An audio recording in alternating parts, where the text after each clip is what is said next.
Well, hey there, John here, back in the Eastman Discovery Lab at the Hands-On Discovery Center with another science activity that you can do at home. Today, we're breaking the law of gravity.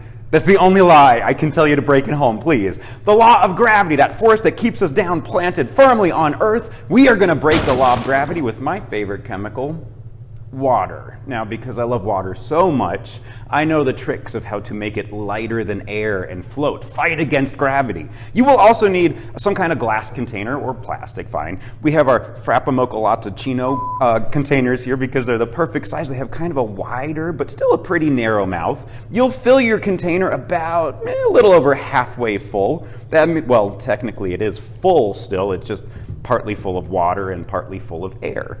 You'll then take a card. You can use a playing card. Here I have one of our pamphlets from the museum here, and slap it over the top. Bang! Then when you flip it over, the water pocket on top is actually going to make a slight vacuum. That means the pressure inside of the jar is less than the pressure of the air outside of the jar, and it will actually float in midair. It's not like a magic trick. No, it's just science. And if I removed the card,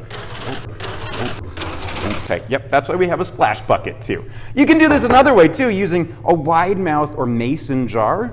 Grab yourself a dryer sheet. This is very porous. It has a lot of holes inside of it, but it should be enough to hold up our water for another scientific principle. Here we have the ring lid. Just screw that on tight. And again, those holes inside of the dryer sheet are wide enough that we can actually fill up the jar with the dryer sheet on. It's actually going to pour right through. Yep, there we go, there we go. Again, you don't need it all the way full, but obviously water can pass through that dryer sheet pretty easily. But then, when you flip it over, you may want to put your hand on the bottom of it first. Flip it over, it's still going to fight the force of gravity. In this case, we still have that pocket of air creating that slight vacuum. The pressure of the air around it is holding it up. But because the holes here are so small, the water molecules are actually sticking together and creating their own surface to hold them inside. But of course, it is still open to the air. You can take a toothpick and just poke it straight through. You can actually see the toothpick actually went straight through. Ta-da, magic. But if you tilt the jar to the side a little bit, again, that water is just going to pour out. One more way that you can try this at home, again, take your Frappamocolazzacino latte jar, fill it about halfway up.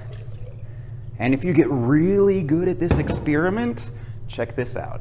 You can actually use your hand, your bare hand, to create a seal that should hopefully... Well, actually, no, this isn't really science. This is a trickery. This is another magic trick. Ta-da, magic. It's still April, folks. Here I have a piece of plastic that I cut out in the shape of the opening. If I remove that, oh boy, we have floods everywhere. And oh, now I'm wet. I'm going to have to find a change of clothing. But first, guys, if you like this video, be sure to try this at home. Give us a thumbs up if you like it. Be sure to subscribe to our channel so you never miss a video update. And check out the description below, where we're going to be listing some science standards that relate to this science demonstration. Also, we'll have some information on how you guys at home can help support us keep the science alive. But as I said, I need to get some dry pants. So bye, y'all.